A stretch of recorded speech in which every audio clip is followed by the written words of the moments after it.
In today's video, I'm going to show you exactly how to edit a DocuSign document after signing.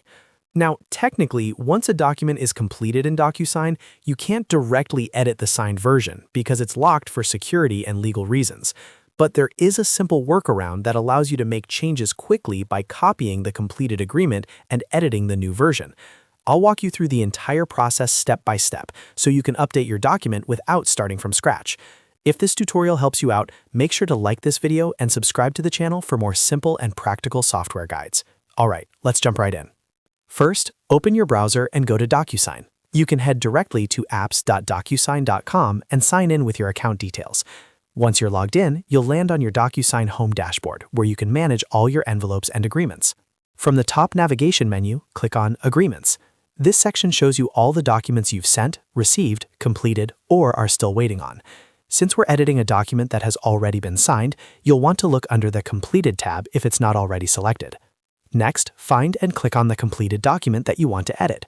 This will open the Agreement Details page, where you can see the status, recipients, and activity history. Remember, you won't be able to directly edit this completed version because it's locked to preserve the integrity of the signed agreement. To make changes, look toward the right side of the Document Details page and click on the three dots, also known as the More Actions menu. This menu gives you additional options for managing the agreement. From the drop-down list, click on Copy. What this does is create a duplicate of the completed document, including the original files and fields, but it allows you to modify it before sending it again.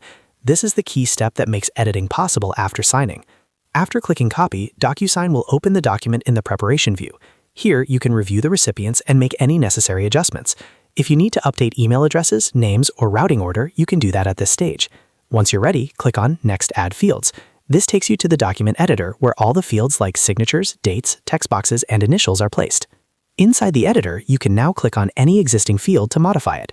For example, if you need to adjust the Date Signed field, simply click on Date Signed and reposition it, delete it, or replace it with another field as needed.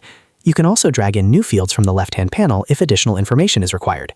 Take your time reviewing the entire document to ensure everything is correct.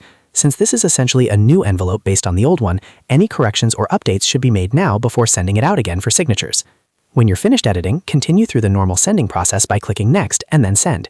Your updated document will now go out as a new agreement that recipients can review and sign. So just to quickly recap, you can't directly edit a signed DocuSign document, but you can go to Agreements, open the completed doc, click the three dots, choose Copy, and then edit the duplicated version before sending it again. It's fast, simple, and keeps everything compliant and secure. If this video helped you understand how to edit DocuSign after signing, make sure to hit that like button and subscribe for more easy-to-follow tutorials just like this one. Thanks for watching, and I'll see you in the next video.